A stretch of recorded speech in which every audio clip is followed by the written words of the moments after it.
Battle Through the Heavens. By Heavenly Silkworm Potato. Kabanata 56. Jianan Academy. Para sa Primer Auction House, ngayon ay talagang ang pinakaabalang araw sa nakalipas na kalahating taon. Sa loob ng malawak at maluwag na reception lounge, maraming tao ang nag-uusap palayo at gumagalaw kung saan sumakit ang ulo ng grupo ni Xiaoyan sa sobrang ingay. Parang isang malaking umuugong na insekto ang lumilipad sa kanilang mga tainga at hindi umaalis. Nakatingin sa karamihan ng tao na sobrang siksikan na kahit isang langgam ay hindi makalusot, walang magawa si Xiaozan na umiling.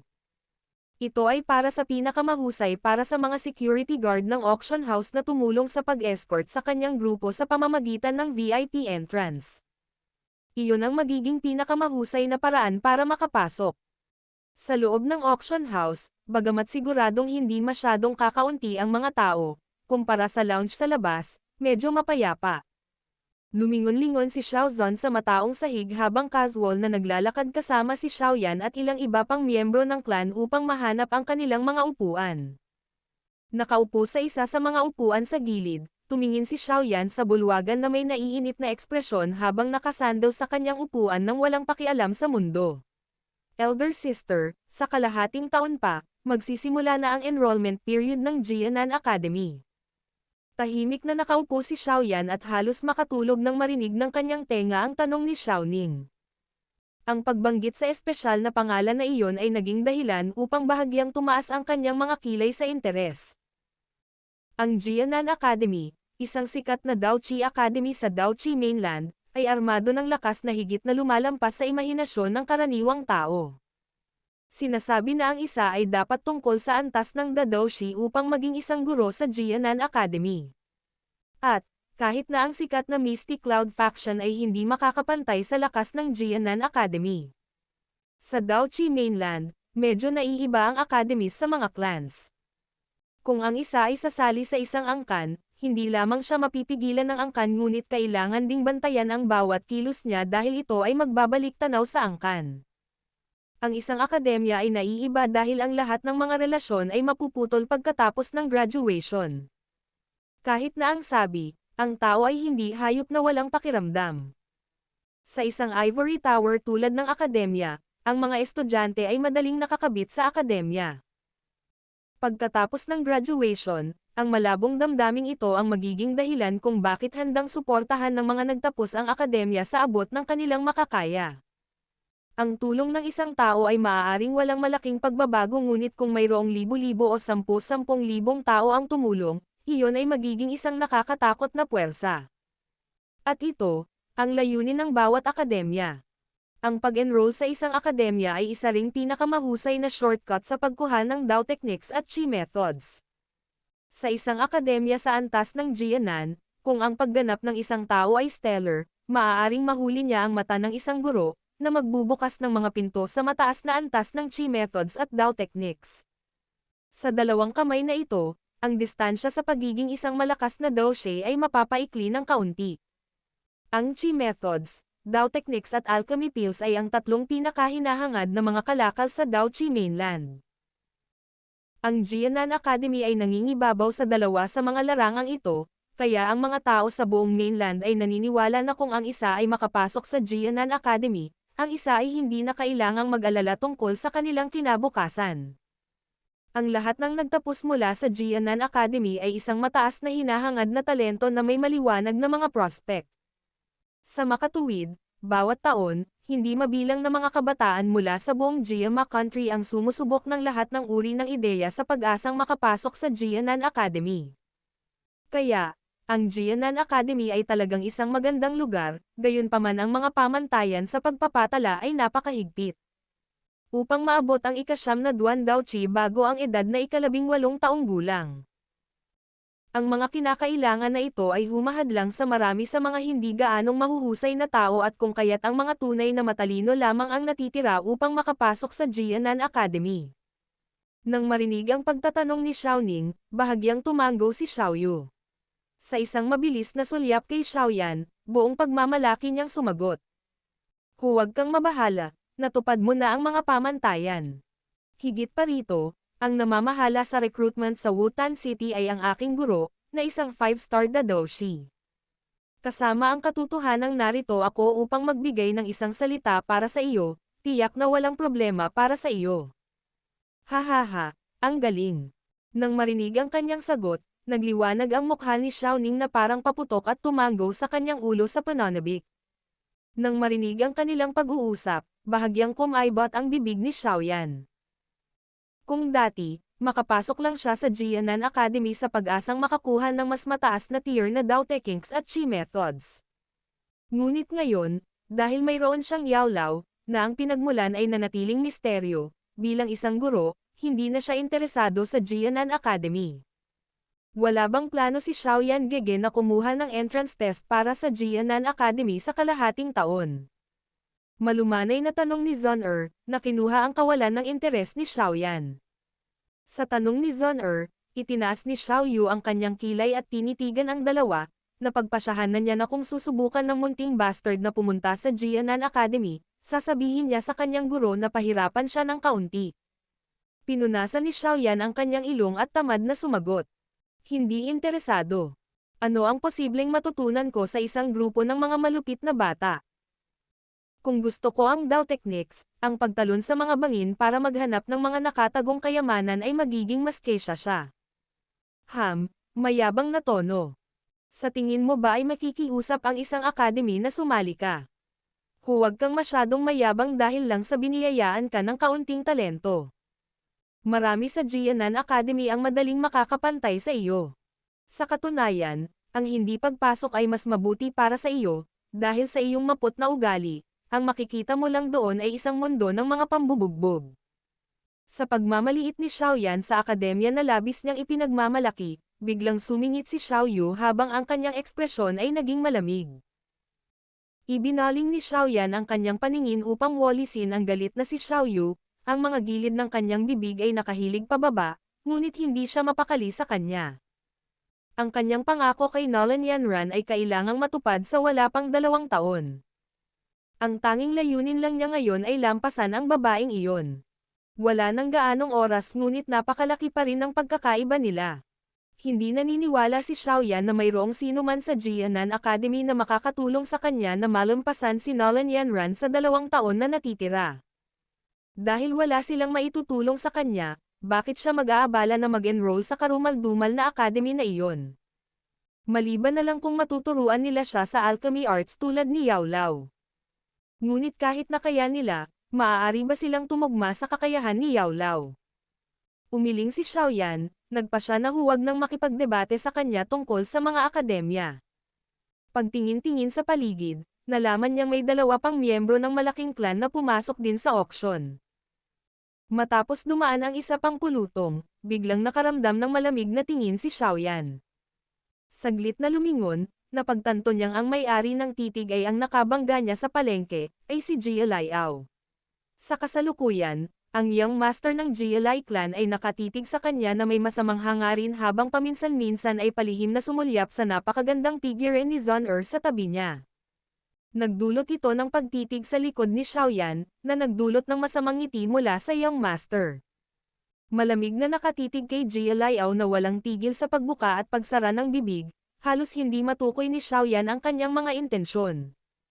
Munting walang kwentang basura mula sa Yan clan, natapos mo na rin sa wakas ang iyong ritual sa pagdating ng edad, diba? Mas mabuting huwag kang makita ng young master sa Wotan City o kung hindi. Hihihi. Bahagyang nakapikit kay Jia Liao na humagalpak sa tawa, mahinang ngumiti si Xiaoyan habang may kumikislap na liwanag sa kanyang mga mata. Battle Through the Heavens. Kabanata 57. Patalastas. Binitiwan ang kanyang malamig na tingin, hindi kumilos si Xiaoyan sa halip ay kinulat ang lahat ng 10 daliri habang ang kakaibang puwersa ng pagtulak at paghila ay nagsimulang magtipon sa kanyang palad. Ito ay kung ang kanyang mga kamay ay buhay at humihinga. Matapos pinuhin ang vacuum hand at fire palm sa loob ng higit sa 1 taon, si Xiaoyan, kahit na hindi masabi na ang kanyang mga kasanayan ay umabot na sa pagiging perpekto, ay may kumpiyansa na masasabi na nagawa niyang lumipat sa pagitan ng 2 mga kasanayan ng mas maayos. Kung nakikipag-sparring si Xiaoyao sa isang tao, nakakasigurado na mabilis niyang mailalabas ang dalawang daw techniques ng magkasama at saktan ang kabilang partido.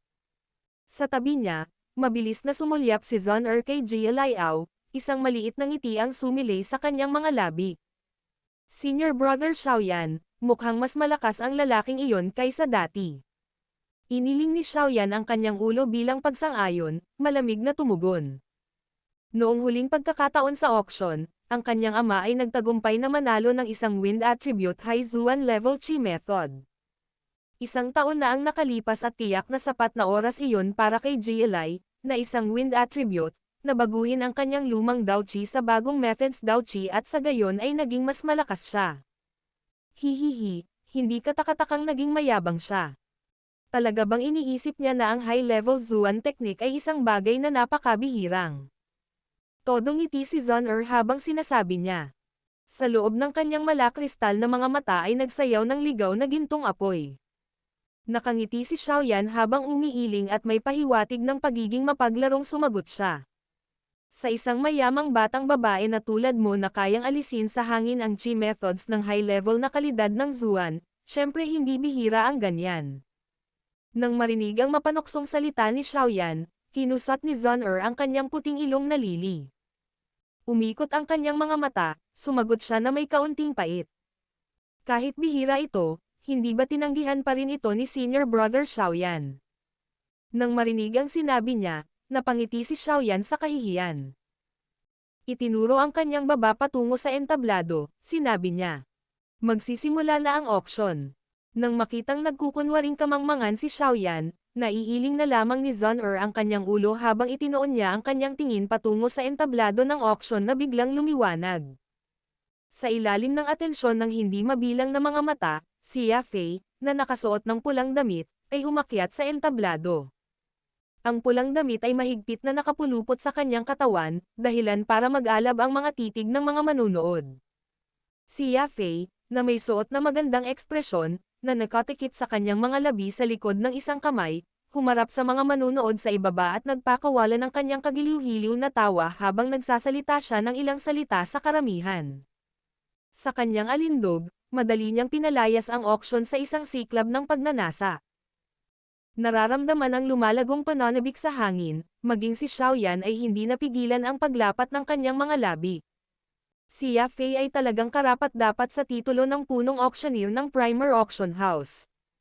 Sa ilang salita lamang, ginawa niyang mga hayop ang mga mahihinang tao at pinupuno ang kanilang mga ulo ng pagnanasa. Sa puntong ito, kung susubukan ni Yafei at mag-auction ng isang pebble, maraming tao ang magpapahalaga sa pebble bilang isang hindi mabibaylang kayamanan. Sa pagtingin sa matinding kapaligiran sa bulwagan, bahagyang nasiyahan si Yafei sa kanyang sarili. Ang kanyang mga taon ng pagsasanay ay nagpapaliwanag sa kanya kung gaano kalakas ang epekto ng kanyang kagandahan sa mga lalaki. Ang kanyang mapupulang labi ay bumuo ng isang nakakaanyaya ng ngiti habang ang kanyang tingin ay lumilipat sa paligid ng silid na kinukuha ang lahat ng nasa paligid niya. Nang dama po ang kanyang mga mata sa isang binata na nakaupo sa likod ni Xiaozon, hindi niya maiwasang mabigla. Bagamat ang tingin ng binata ay nasa plataporma, ang mga matang itim na tinte na iyon na sumasayaw sa paligid ay nagpaalam kay Yafei na ang binatang ito ay hindi naantig sa kanyang kaakit-akit na pagganap na naging dahilan upang bahagyang umangat ang kanyang itim na kilay sa pagkamangha.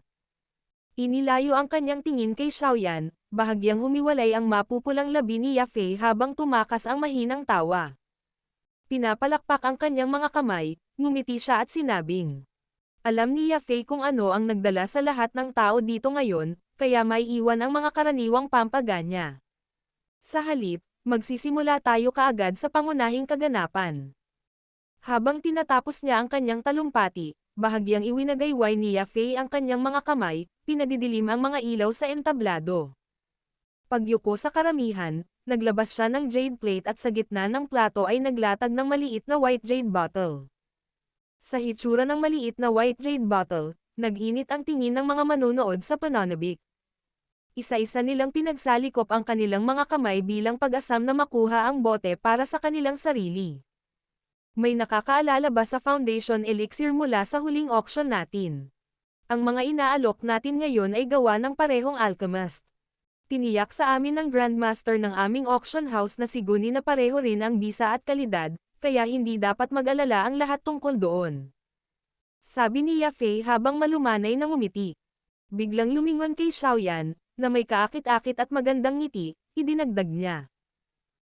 Noon, ang Foundation Elixir ay binili ng Xiao Clan leader, Xiao Zun at pagkatapos ng pagbaylang ito, nagawa ni Young Master Xiaoyan na tumalon mula ikatlo hanggang ikawalong Duan Dao Qi sa loob ng isang taon, kung ito ay dahil sa Foundation Elixir. Hahaha, ito ay hula lamang ni Yafei. Sa dulo, sa loob ng magagandang mata ni Yafei, isang kislap ng katusuhan ang makikita. Nang marinig ang mga salita ni Yafei, lahat ng mga mata ay lumipat sa harap na hanay hanggang sa mapunta sila sa bahagyang nabigla na pigiran ni Xiaoyan. Ang mga hingal ng sorpresa ay maririnig sa buong paligid at kahit na ang balita tungkol sa napakalaking bilis ng pagsasanay ni Xiaoyan ay matagal nang kumalat sa buong Wutang City, marami ang hindi personal na nakakita nito. Dahil sa pagkakaroon ng pagkakataong makita ng personal si Xiaoyan, marami ang hindi napigil ang mapabuntong hininga sa pagkamangha. Kasabay nito, pinalakas nito ang pananalig ng lahat na makuha ang Foundation Elixir para sa kanilang sarili.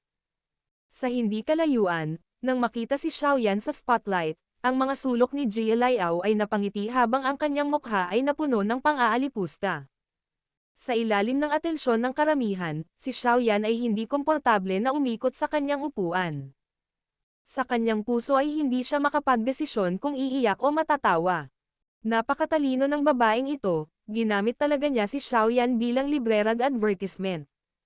Sa Xiaoyan dito bilang isang buhay na espesimen, ang presyo ng Foundation Elixir ay tataas ng hindi bababa sa 20% hanggang 30%. Ha! Ang babaeng ito. Sayang kung hindi siya mangangalakal. Muli ay bamantong hininga, kahit na naaabala si Xiaoyan sa mga nakapaligid na tingin, naalala niya na ang mga bagay na nasa auction ay sa kanya talaga kaya't naiiling na lamang niya ang kanyang ulo sa pagkadismaya at nakakamatay na titig sa nakangiting si Yafei sa entablado. Walang takot na binaliwala ni Yafei ang titig ni Xiaoyan at sa halip ay walang pakundangan na sumagot ng isang mature, kaibig-ibig at nakakaakit na ngiti, na naging dahilan upang lumunok ng laway ang ilang lalaki sa likod ni Xiaoyan. Para sa unang bote ng Foundation Elixir, ang presyo ng auction ay nagsisimula sa 15,000. Sa entablado, todong ngiti si Yafei habang humihingi ng napakalaking halaga. Itinulak niya ang presyo ng Foundation Elixir sa 2 beses sa orihinal na halaga. Anong bisyo?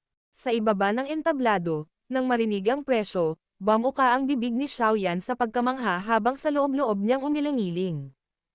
Gaya ng inaasahan, ang mga babae ang pinakamasamang nilalang doon. Battle Through the Heavens. Kabanata 58. Isang mataas na presyo. Kahit na tumahimik ang lahat sa bulwagan pagkatapos ipahayag ni Yafei ang panimulang presyo, hindi nagtagal, isang binata na nag-ambala ni Yafei ay nagmamadaling sumigaw. 16,000. Kaagad pagkatapos tawagin ang kanyang presyo, sinubukan ng bahagyang maputlang mukha ng binata na kumilos ng maganda sa pamamagitan ng pagkunwaring busog kay Yafei. Gayunpaman, nakaligtaan niya ang katotohanan na ang kanyang mga mata ay nagbibigay ng kapansin-pansing puno ng pagnanasa ng mga tingin sa kanyang mahusay na nabuo na dibdib. Sa loob-loob na pang-iinis sa binata, na ang mga pag-iisip ay halatang nakatutok sa kanyang katawan, si Yafei ay nagpatuloy sa kanyang nakangiting ekspresyon at tinanong ang iba pang mga tao. Mayroon pa ba tayong ibang mga alok? Mayroon pa bang iba pang kukuha? 17,000. 19,000. Ang mga tao sa ilalim ng entablado ay sumabog sa mga tao na tumawag sa kanilang mga presyo pagkatapos ng unang alok na iyon. Ang unang mamimili ay mukhang napahiya matapos ang kanyang paunang presyo ay matalo ng 2 o 3 iba pang mga tao at agad na umupo.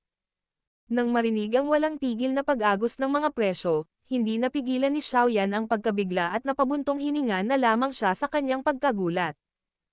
Nais ng mga mamimili ang Foundation Elixir sa isang antas na mas mataas kaysa sa kanyang inaasahan. Lumilitaw na ang pagpapalam sa Primer's Auction House na magpakalat ng Foundation Elixir ay isang matalinong desisyon kung tutuusin.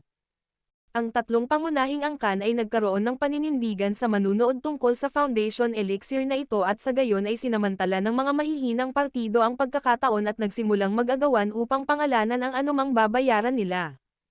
Lahat sila ay gustong mangagaw ng Foundation Elixir dahil, pagkatapos ng lahat, ang isang bagay, tulad ng isang Foundation Elixir, na maaaring magpapataas ng Dao Qi ng isang tao ay bihira kahit sa buong Jiama Empire.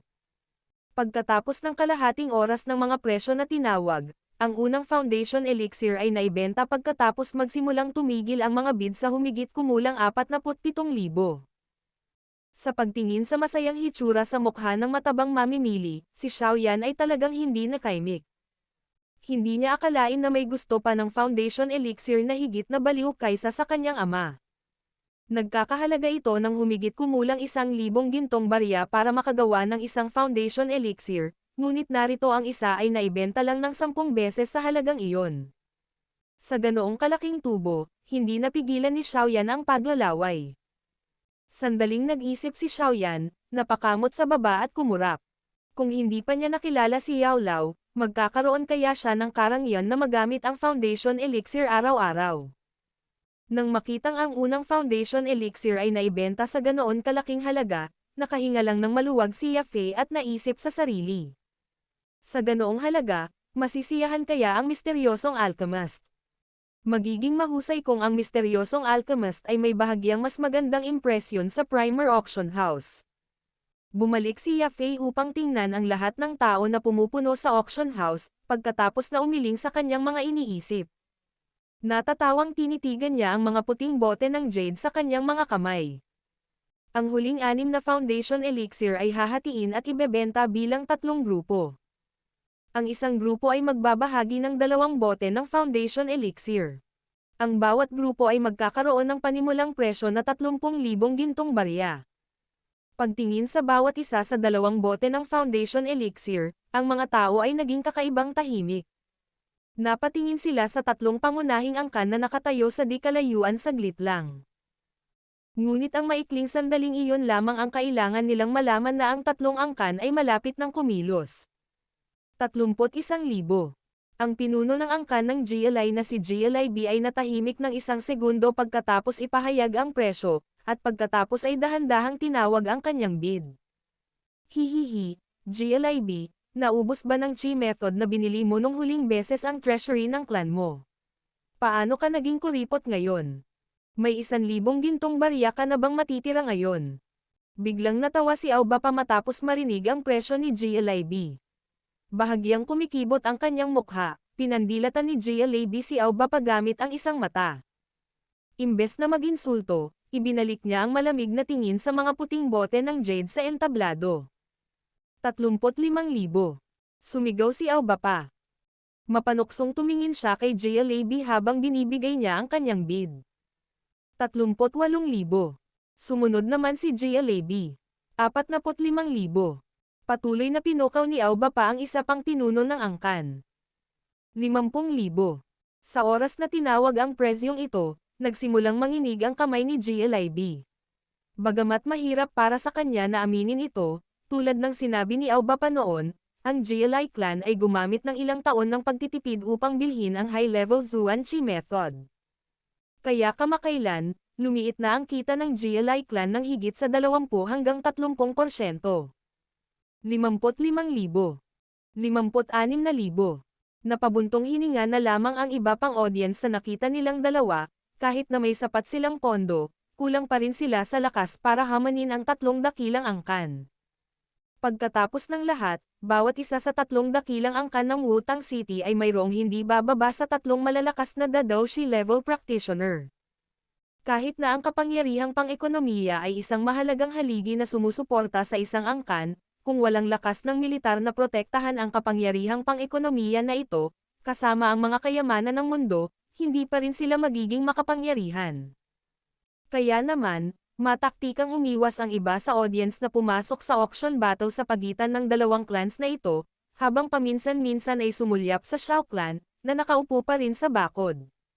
Nang tumaas ang presyo ng Foundation Elixir sa 73,000, isang mapulang mukha na si GLIB sa wakas ay umatras. Sa kasalukuyang kalagayan ng kanyang angkan ay hindi niya kayang ipagpatuloy ang paglustay ng pera. Nang nakaharap kay GLIB at makita ang namumula ang mukha, masayang binawi ni Aoba pa ang kanyang katawan, isang napakagandang ngiti ang sumilay sa kanyang mukha. Habang naglalaban ang dalawa, nagmamasid si Yafei mula sa entablado habang pinapanatili ang kanyang nakakaakit na ngiti. Ang kanyang tingin ay katulad ng isang lobo na nakatingin sa isang matabang tupa.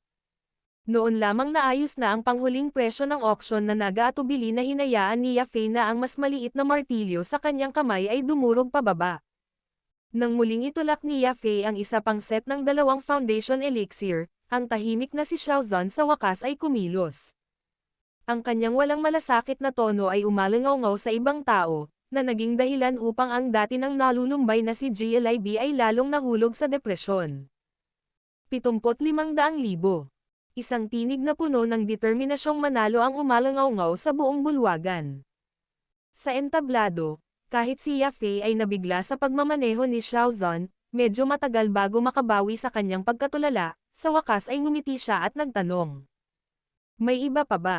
Nakaupo sa kanyang upuan, mariing pinandilatan ni GLIB ang nakangiting si Xiaozan, nagmumura sa galit sa kanyang sarili. Bastos, kung hindi dahil sa kanya, paano nahuhulog ang aking GLI clan sa ganitong nakakahiyang estado? Nag-alab ang galit sa kanyang mga mata habang si GLIB ay nagngangalit ng kanyang mga ngipin at bigla siyang sumigaw ng may boses na puno ng pait. 85,000. 75,000. Ni hindi man lang nag-abala na sulyapan si GLIB, ikanaway ni Xiaozan ang kanyang kamay, na nagbibigay ng impresyon na higit pa sa kayang makipagsabayan sa anumang halagang may bid ni GLIB. Nang makitang determinado si Xiaozan na manalo sa lahat ng bagay, kumaibot ang mga sulok ng bibig ni GLIB, ngunit makikita ng isa na sa kaibuturan ng kanyang mga mata, masaya siyang nanunuya. Bagaman siya ay may kaunting pag-aalinlangan habang nakatikom ang kanyang panga. 100,000. Nang marinig ang bid ni GLIB, ang buong bulwagan ay sumabog, gamit ang 100,000 gintong barya upang bumili ng 2 bote ng foundation elixir ay nakakabaliw. Ito ay malinaw na isang malaking kawalan. Maingat na sinusuri si GLIB na mukhang handa na siyang lumaban hanggang kamatayan, bahagyang ngumiti si Xiaoyan. Umiling-iling, nagsalita siya kay Zun sa mahinang boses. Pupusta ako na kung magbibid muli si tatay, maghuhugas ng kamay ang lalaking iyon sa transaksyong ito na lugi ng pera. Kinusat ni Zun ang kanyang mahabang pilikmata, hindi niya binigyang pansin ang pagpupunyagi ng dalawa at medyo nagulat, sinabi niya. Pero mukhang gusto niya ito. Hihihi. Ngumiti si Xiaoyan, hindi na niya kailangan pang magsalita. Tahimik na umupo si Xiaozan sa front row matapos marinig ang pinakabagong bid ni GLIB. Biglang tumayo, binigyan niya ng nakakatawang tingin si GLIB. Sa susunod na sandali, ang biglang pagngiti, ang mga sumunod na salita ni Xiaozan ay nagulat kay GLIB. Manalo ka. Battle through the heavens. Kabanata 50. Pagtatapos ng auction. Nang lumabas ang mga salita sa bibig ni Xiaozan, tumahimik ang buong bulwagan. Maya-maya, isa-isang bumaling ang tingin ng lahat sa mapupulang nakaharap kay GLIB, tuwang-tuwa sa kapahamakan na sumapit sa kanya. Hahaha, 100,000 gintong barya para sa 2 bote ng foundation elixir. Ang taong ito ay talagang maluho. Habang pinapanood ang mukha ni GLIB, iniyuko ni Xiaoyan ang kanyang ulo sa pagsisikap na itago ang isang bastos ng ngiti at mamulong. Nang makita si Xiaoyan, ngumiti si Zun at, mahinang tumawa, sinabi niya. Karaniwan, ang second rank pill ay magkakaroon ng market value na hindi hihigit sa 30,000 gintong baryas. Ang foundation elixir ay isang nakakagulat na gamot na nakakapagpapataas ng bilis ng Dao Ziqi training at medyo bihira, kaya dapat mas mataas ang presyo nito kaysa sa second rank na pill. Gayunpaman, gamit ang 100,000 ginto para bilhin ito, itong GLIB ay masyadong seryoso. Tumawa si Xiaoyan habang tumanggo bilang pagsang-ayon. Dinilaan niya ang kanyang mga labi sa pananabik bago siya ngumiti at sinabing. Kung ang isang bote ng second grade foundation elixir ay mabibili ng 10,000 ginto, hindi ba ito nangangahulugan na ang mga dakilang alchemist na iyon ay kayang lumangoy sa ginto? Ang alchemy ay ang pinakamayamang propesyon sa kontinente. Ito ay isang katotohanan, bawat alchemist ay nagmamay-ari ng maraming pag-aari. Todong ngiti si Zon habang tinatango ang kanyang ulo. Inilipat ang kanyang tingin sa foundation elixir sa entablado, nagpatuloy siya. Habang tumataas ang ranggo ng isang alchemist, hindi nila madalas i-auction ang kanilang mga produkto. Sa halip ay mas pipiliin nilang makisali sa pakikipagpalitan, dahil wala ng halaga sa kanila ang pera. Pakikipagpalitan. Tumaas ang kilay ni Xiaoyan at napagtanto na nakakuha siya ng kaunting insight kung bakit nagkaroon ng napakaraming sikretong kayamanan si Yao Lao. Oo, gumagamit sila ng mga bagay tulad ng Dao techniques, Chi methods, mga bihirang sangkap ng alchemy o high-level na monster course para i-trade ang mga naturang table tasks. Tumagilid pa itaas ang mga sulok ng kanyang malarosas na labi, na bumubuo ng isang ngiti habang ipinagpatuloy ni Zon ang kanyang lecture. Bilang resulta, madalas na sinasabi na ang alchemist ang pinakakinaiinggitan na propesyon sa kontinente. Lahat ng tao ay nangangarap na maging alchemist ngunit ang mga pangarap na iyon ay madalas na nawasak ng malupit at hindi maabot na mga kinakailangan. Tinitigan ang medyo nanghihinayang na si Zon hinimas ni Xiaoyan ang kanyang ilong, nagpapasalamat sa pagbabago sa kanyang kaluluwa. Nagpa siya na huwag nang ituloy ang pag-uusap, ibinaling ni Xiaoyan ang kanyang paningin sa mapupulang kaharap ni GLIB. Katulad nito, nabigla si GLIB sa mga sinabi ni Xiaozon, tulala siyang tumitig kay Xiaozon na napakadaling sumuko sa bidding war habang ang gilid ng kanyang mata ay kumaibot sa hindi makapaniwala. Parang kalahating araw na ang lumipas bago ito tuluyang bumungad sa kanya. Namamao si GLIB. Bastos, niloko mo na naman ako. Isang gawa lang. Hihihi, hindi mo ba sinubukang gawin ang parehong, maliban na kamakailan lamang ang iyong isip ay medyo ginulo at ang iyong pag-arte, ito ay masyadong peke. Tawa ng tawa si Xiaozon, puno ng pangungutya ang kanyang tono.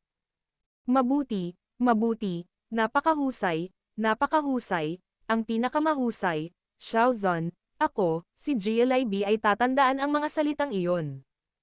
Nagpatuloy si GLIB ng ilang hininga sa galit, malamig at makamandag ang kanyang tingin.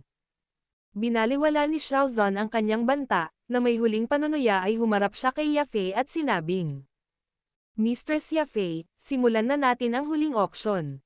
Tumango si Yafei, ngumiti habang pinanatili ang kanyang walang kinikilingan na ekspresyon. Ngunit sa loob-loob niya, natatawa siya sa mga pangyayaring ito. Ang auction na ito ay lumampas sa kanyang pinakamaligaw na inaasahan at kung mas mahusay ang kita, mas papaboran ng misteryosong alchemist ang auction house. Hinarap ang maputlang GLIB na may nakakaaliw ng ngiti, muling yumuko si Yafei para kunin ang huling 2 bote ng foundation elixir.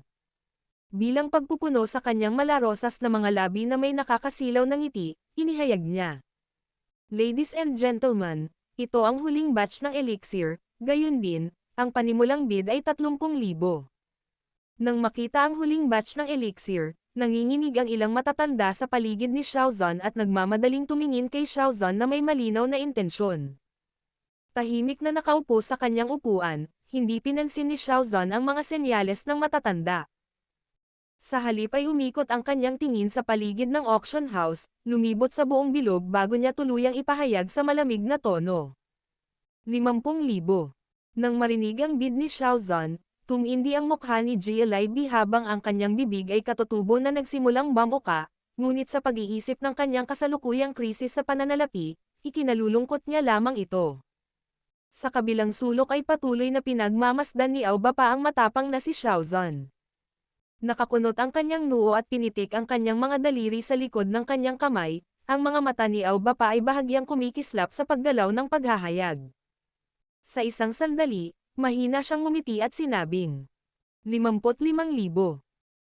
Ang 3 dakilang angkan ng Wutang City ay may kakaibang relasyon, bawat isa ay gustong ubusin ang negosyo ng dalawa, ngunit ang bawat isa ay natatakot na kumilos laban sa isa pang angkan, dahil ang neutral na angkan ay makikinabang sa kanilang paggawa nito. Ngunit kahit magkapit kamay ang dalawa, hindi nila maiwasang maghinala sa kanilang partner. Kaya maliban kung sila ay tiyak na ganap na puksain ang isang partido, Ang lahat ng tatlong panig ay maaari lamang magpatuloy sa masalimuot at malutong na pagkapatas na nabuo sa pagitan nila. Ang bawat isa sa tatlong dakilang angkan ay may kanya-kanyang hanay ng sama ng loob. Bawat isa ay hindi makatiis sa paningin ng iba. Kahit na dati, tinutuya at kinukutya ni Aoba pa si GLIB at ngayong nagbibid si Xiaozan, mas handang makipagkompetensya si Aoba pa kay Xiaozan para medyo malugi ang Xiao Clan. Ang bid ni Aoba pa ay hindi nagpabago sa ekspresyon ng mukha ni Xiaozan. Sa isang casual na sulyap, tumawag si Xiaozan. 65,000. Ang 65,000 ay medyo sobra para sa regular na presyo sa merkado para sa isang foundation elixir, ngunit alam din ni Xiaozan na sa tatlong paraan na pakikibaka sa pagitan ng mga clans, imposibleng makabili ng foundation elixir para sa isang mababa o kahit na patas na presyo. Hihihi, ang Xiao Clan leader siguradong maluho pero natatakot akong malinlang mo. May foundation elixir na ako, kaya ito ang ibibigay ko sa iyo. Pagkatapos ng bid ni Xiaozan, si Aoba pa ay nagsimulang mag-alinlangan. Tila pagkatapos ng malaking pagkawala ng GLAB, siya ay naging mas maingat.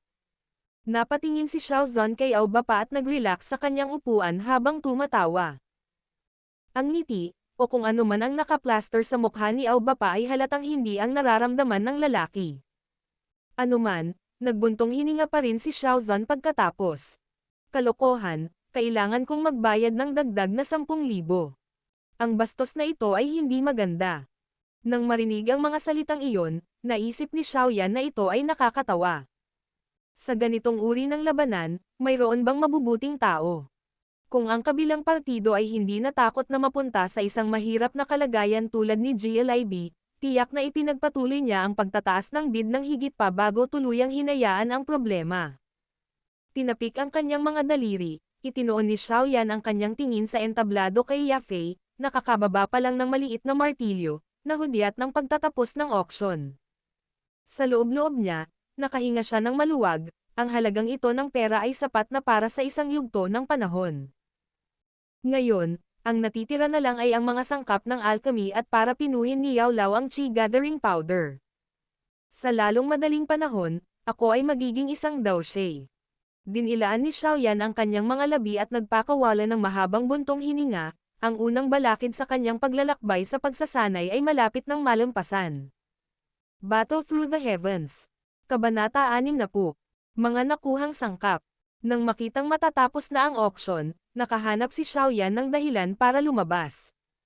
Matapos maingat na umalis sa auction floor, naglakad si Xiaoyan sa kalapit na kalye ng ilang sandali. Naglakad siya patungo sa isang liblib na sulok at isinuot ang malaki at itim na balabal na binili niya noon.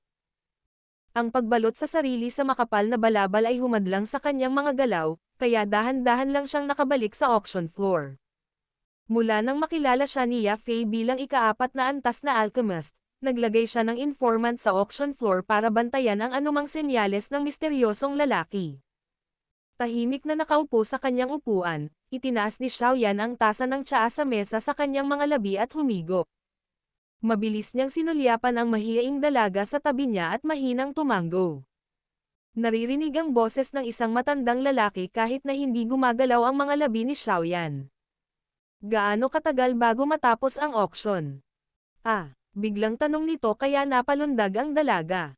Si Xiaoyan, na nakabalot sa likod ng isang malaking itim na balabal, ay binigyan ng isang lihim na tingin ng babae. Pagkatapos, na may maputlang mukha, mahigpit na kinuyam ang kanyang maliliit na kamay at kinakabahang sumagot. Ginoo, natapos na ang auction. Si Yafei na ang humahawak sa proseso ng paglilipat. Hindi maiwasan ni Xiaoyan na mataranta nang makita ang dalaga. Mukha siyang nagulat na liebre. Hindi naman siya ganoon katikat, diba? Nag-aatubili na tanggapin ang posibilidad na iyon, umiling siya at nagpatuloy sa katahimikan. Nakatayo sa gilid na nakayuko, tumingin ang dalaga sa muling tahimik na si Xiaoyan at palihim na nagpakawala ng hininga. Siya ay binigyan ng babala ni Master Guni, nang gawin niya ang gawaing ito, na huwag mag-atubiling tugunan ang anumang kahilingan ng misteryosong taong ito, kahit na ang kahilingang iyon ay gumawa ng isang bagay na dagdag. Nang magtrabaho sa auction floor sa loob ng isang taon, malinaw na naunawaan ng batang babae kung ano ang kakailanganin ng mga dagdag na gawain na ito. Ito ang dahilan kung bakit, sa tuwing magsasalita si Xiaoyan, nanginginig siya mula ulo hanggang paa. Natatakot siya na baka humiling ang misteryosong lalaking ito ng isa sa mga dagdag na gawain. Humigit kumulang 10 minutong nanginginig na nakatayo ang dalaga, pagkatapos ay maririnig ang mga yabag sa labas ng pinto. Sa wakas ay nakapagpahinga na siya ng kaunti. Nako, Ginoo, maaga ka talaga dumating. Dapat ay na-entertain ka ni Zuli ng maayos, tama ba?